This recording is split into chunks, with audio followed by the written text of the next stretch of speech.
नमस्कार, मैं हूं आपके साथ नम्रता। ममता बनर्जी देश की राजनीति का एक बड़ा चेहरा है। जिस तरह से उन्होंने बंगाल में अपने कद को बढ़ाया है, जिस तरह से वो अपने बयानों से विपक्ष को ललकारती हैं, ये ममता को एक अलग तरह का नेता बनाता है। कुछ लोग ममता को पसंद करते हैं तो कुछ नापसंद, लेकिन कोई भी ममता को इग्नोर नहीं कर सकता। इसीलिए हर कोई ममता के बारे में सब कुछ जानना चाहता है। आज हम आपको बताएंगे कि लोग गूगल पर ममता बनर्जी को लेकर क्या क्या सर्च करते हैं। ममता बनर्जी शादी। देश का हर इंसान गूगल पर ममता की शादी को लेकर सर्च करता है। साथ ही लोग ये सवाल भी पूछते हैं कि ममता ने शादी क्यों नहीं की, वो उम्र भर कुंवारी क्यों रही। ममता को लेकर ये सवाल लोग खूब सर्च करते हैं। ममता बनर्जी शिक्षा। शादी के बाद लोग ममता बनर्जी की शिक्षा को लेकर भी गूगल पर सर्च करते हैं।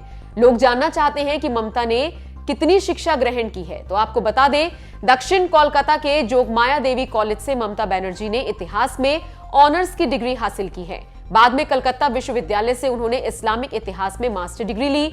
श्री शिक्षायतन कॉलेज से उन्होंने बीएड की डिग्री ली, जबकि कोलकाता के जोगेश चंद्र चौधरी लॉ कॉलेज से उन्होंने कानून की पढ़ाई भी की है। ममता बनर्जी कास्ट। इसके बाद लोग ममता बनर्जी की जाति को लेकर सर्च करते हैं, क्योंकि जिस तरह से वो बंगाल में मुस्लिमों के साथ मिलकर राजनीति करती हैं, उसे देखकर लोग गूगल पर उनकी जाति को लेकर सर्च करते हैं। तो आपको बता दें कि जो आधिकारिक जानकारी उनके बारे में मिलती है, उसके आधार पर ममता का जन्म एक ब्राह्मण परिवार में हुआ था। उनके पिता का नाम प्रोमिलेश्वर बनर्जी और उनकी मां का नाम गायत्री देवी था। ममता बनर्जी बांग्लादेश। उसके बाद लोग सोचते हैं कि ममता का कोई रिश्ता बांग्लादेश के साथ भी है, इसीलिए लोग गूगल पर ममता का बांग्लादेश के साथ रिश्ता खोजते हैं।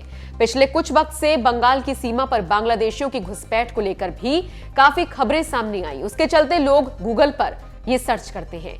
ममता बनर्जी 1984। उसके बाद लोग ममता 1984 भी सर्च करते हैं। वजह यह है कि ममता बनर्जी ने पहला लोकसभा चुनाव 1984 में जीता था।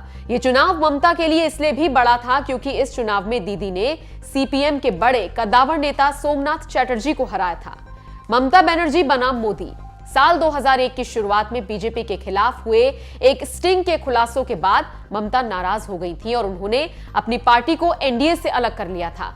अब तो मोदी और बीजेपी विरोध से उनकी पहचान हो चुकी है। पश्चिम बंगाल में अप्रैल में चुनाव होने वाले हैं। 10 साल से राज्य की सत्ता पर काबिज रहने के बाद इस बार उन्हें पहली बार बीजेपी कड़ी टक्कर देती हुई लग रही है। इन चुनावों में बीजेपी की बागडोर बंगाल में आमतौर पर नरेंद्र मोदी और अमित शाह की जोड़ी के इर्द गिर्द ही घूमेगी। ममता बनर्जी की किताबें।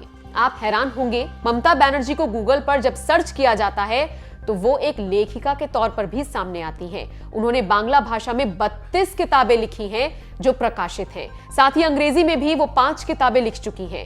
मूल रूप से वो कविताएं लिखती हैं। वो एक पेंटर हैं। उनकी 300 पेंटिंग्स बिक चुकी हैं, जिसके लिए उन्हें 9 करोड़ रुपए भी मिले। हालांकि उनकी पेंटिंग्स की इतनी महंगी बिक्री पर विवाद भी खड़ा हुआ था।